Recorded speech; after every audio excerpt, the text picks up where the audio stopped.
बाहर की कंट्रीज में स्कूल की चीजें कैसी दिखती है और एक्सपायर्ड दवाई खाने से क्या होता है। और दोस्तों, क्या आप जानते हो प्लेन्स आपस में क्यों नहीं टकराती और तो और मोबाइल टावर पे एक गोल्ड ड्रम क्यों होते। तो दोस्तों, आप इस वीडियो में काफी अमेजिंग और इंटरेस्टिंग फैक्ट जानने वाले हो। इस वीडियो को एंड तक जरूर देखना। Fact number 10। दोस्तों, आपके भी मन में सवाल आया होगा कि अगर किसी कारण से ट्रेन के दोनों ड्राइवर सो जाए तो तब क्या होगा। दरअसल लंबे रास्ते वाली जो ट्रेन होती है उनमें ड्राइवर और असिस्टेंट ड्राइवर दोनों ही होते हैं। अगर ड्राइवर को कुछ होता है तो असिस्टेंट ड्राइवर ट्रेन को हैंडल करके स्टेशन तक पहुंचाता है। इसी को ध्यान में रखते हुए रेल के इंजन में एक ऐसी डिवाइस लगाई जाती है कि अगर कुछ समय तक रेल के इंजन में कुछ मूवमेंट ना हो तो वह मशीन कुछ समय बाद ट्रेन में इमरजेंसी ब्रेक अप्लाई कर देती है। ट्रेन के इंजन में वीसीडी डिवाइस लगी होती है जिसका पूरा नाम विजिलेंस कंट्रोल डिवाइस है, जिसमें 60 सेकंड का टाइमर चलता रहता है। इस 60 सेकंड में अगर ट्रेन के पायलट या फिर असिस्टेंट पायलट द्वारा कोई भी हरकत जैसे कि ट्रेन का हॉर्न बजाना, ब्रेक लगाना या फिर स्पीड बढ़ाता है तो ये टाइमर फिर से स्टार्ट हो जाता है। अगर इन 60 सेकंड तक पायलट या फिर असिस्टेंट पायलट किसी भी तरीके से कोई भी मूवमेंट नहीं करता है तो अगले 8 सेकंड तक यूसीडी यूनिट में एक लाइट लगती है। अगर इन 8 सेकंड में भी दोनों में से कोई भी मूवमेंट नहीं करता है तो अगले 8 सेकंड तक एक बजर बजने लगता है जो कि मशीन के चालू होने की वार्निंग होती है। अगर दोस्तों हम इसके एडिशन करें तो 60 + 8 यानी कि 76 सेकंड में पायलट या फिर असिस्टेंट पायलट द्वारा वीसीडी एक्नॉलेज नहीं किया जाए तो ट्रेन थ्रू पेनल्टी ब्रेक लगा दिए जाते हैं और गाड़ी वही खड़ी हो जाती है और इस तरह किसी भी बड़े एक्सीडेंट से बचा जा सकता है। नंबर 9। अगर एक्सपायर होने के बाद भी मेडिसिन खाया जाए तो दवाई से होने वाले बेनिफिट बहुत ही कम हो जाते हैं और जो दवाई के साइड इफेक्ट्स होते हैं वो काफी ज्यादा बढ़ जाते हैं। वही कई बार एक्सपायर दवाइयाँ हमारे हेल्थ के लिए जहरीली बन जाती है। हमारे घरों में यूज होने वाली आम दवाइयाँ बनाने वाली कुछ कंपनियां मेडिसिन की एक्सपायरी डेट से कुछ समय पहले की डेट लिख देते हैं। इससे यह होता है कि एक्सपायर होने के बाद भी कोई उसे खाए तो उसे कोई नुकसान ना हो, लेकिन ऐसा कुछ कंपनी करती है। दोस्तों, आपको कभी भी बिना डॉक्टर की प्रिस्क्रिप्शन की दवाई लेनी नहीं चाहिए। नंबर 8। दोस्तों, आपने अक्सर देखा होगा कि आर्मी ऑफिसर किसी भी कंट्री का हो लेकिन उसके सोल्जर के बाल हमेशा छोटे होते हैं। दरअसल छोटे बाल बहुत ही जल्दी सूख जाते हैं जिसकी वजह से जवान नहाने के तुरंत ही बाद तैयार हो जाते हैं। इसके अलावा नदी में उतरना हो या फिर बरसात में किसी भी ऑपरेशन को अंजाम देना हो तो बालों की परवाह किए बगैर जवान को हमेशा तैयार रहना चाहिए। वही जवानों को ऑपरेशन के दौरान एक हेलमेट भी पहनाया जाता है। अगर बाल बड़े होंगे तो वे अपने हेलमेट को ठीक से नहीं पहन पाएंगे। इस वजह से भी जवानों के बाल छोटे रखने पड़ते हैं। वहीं छोटे बालों का ये भी बेनिफिट होता है कि जवानों के सिर में बराबर ठंडक पहुंचती रहे जिससे वो डिफिकल्ट कंडीशन में भी वे सही से डिसीजन ले सके। नंबर 7। दोस्तों, क्या आप जानते हो सिलेंडर का कलर हमेशा लाल ही क्यों होता है। भारत में सिलेंडर के लाल रंग की कोई खास वजह नहीं है। दरअसल लाल रंग को दूर से भी देखा जा सकता है। वही लाल रंग को खतरे के निशान के तौर पर भी यूज किया जाता है। दरअसल एलपीजी ज्वलनशील गैस होती है और इसके यूज में खतरा होता है। ऐसा मानना है कि इसी चीज को ध्यान में रखकर लाल रंग को चुना गया ताकि वो दूर से ही नजर आ जाए और किसी तरह का एक्सीडेंट ना हो। नंबर 6। दोस्तों, आपने कभी ना कभी सोचा होगा कि आसमान में इतने प्लेन उड़ते हैं फिर भी आपस में क्यों नहीं टकराते। दरअसल इसके पीछे का कारण ये है कि प्लेन के अंदर कंट्रोल रूम बनाए जाते हैं और उन्हें बताया जाता है कि अगर उनके आसपास और भी कोई प्लेन उड़ रहा है तो उनको अलग अलग ऊंचाई में प्लेन उड़ाने को कहा जाता है। अगर पहला प्लेन 28,000 फीट पर उड़ रहा है तो दूसरा प्लेन 25,000 फीट पर उड़ेगा, इसीलिए प्लेन आपस में नहीं टकराते।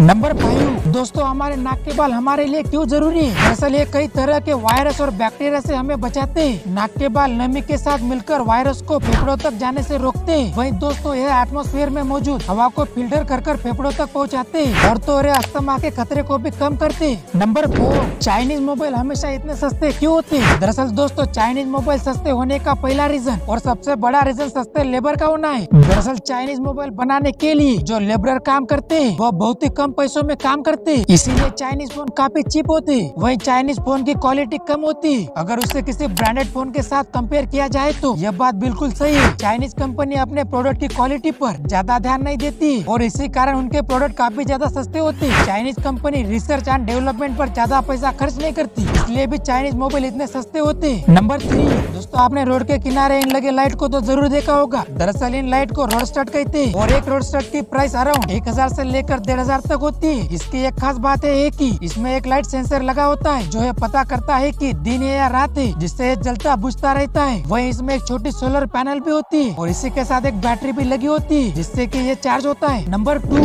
यार, ये बात तो सच है, हर कंट्रीज में स्कूल के रूल्स एंड डिसिप्लिन अलग अलग है, लेकिन उसी के साथ बच्चों के स्कूल प्रोडक्ट्स भी डिफरेंट होते हैं। जैसे आपने पेपर्स को होल्ड करने वाली ये पिन तो देखी होगी, इंडिया में ये नॉर्मली होगी। वहीं जापान में ऐसे ये फैंसी होती है क्योंकि वहाँ के लोग ज्यादातर फैंसी चीजों को लाइक करते हैं। जैसे इस इरेजर को भी देखो। हाँ दोस्तों, ये डोनट या मैक्रोन जैसे जैसे दिखता है, लेकिन एक्चुअली में ये इरेजर है। यहाँ पर ऐसे इरेजर ज्यादातर यूज किए जाते हैं। नंबर 1, दोस्तों क्या आप जानते हो मोबाइल टावर पर एक गोल्ड ड्रम क्यों होते हैं? दोस्तों इस सफेद ड्रम के बारे में बताने से पहले मैं आपको ये क्लियर कर दूं कि मोबाइल नेटवर्क का टावर कैसे काम करता है। दरअसल जब हम मोबाइल से किसी से बात करते हैं तो हमारे वॉइस मोबाइल रेडियो सिग्नल में कन्वर्ट करता है और हमारे आसपास के टावर उन सिग्नल को कैच करके उन्हें फाइबर सिग्नल में कन्वर्ट करते हैं और फाइबर केवल उन सिग्नल को अगले टावर तक पहुंचाते हैं और वो टावर इन फाइबर सिग्नल को रेडियो सिग्नल में कन्वर्ट करके हमारे फोन तक पहुंचाते हैं, जिसकी वजह से हम मोबाइल डेटा या फिर कॉलिंग कर पाते हैं। अब बात करते हैं सफेद ड्रम की, यह काम कैसे करता है। तो दोस्तों आपको मैं बता दूं कि यह ड्रम हमारे मोबाइल से छोड़े गए रेडियो सिग्नल को कैच करके फाइबर बॉक्स तक पहुंचाता है और ये बॉक्स इससे फाइबर सिग्नल में कन्वर्ट कर देते हैं। इसके साथ ये ड्रम रेडियो सिग्नल को भी देते हैं, जिसके जरिए हम किसी से भी बात कर पाते हैं। तो दोस्तों उम्मीद करता हूँ ये आपको वीडियो अच्छी लगी होगी। अगर आपको ये वीडियो अच्छी लगी हो तो वीडियो को लाइक और चैनल को सब्सक्राइब जरूर कर देना।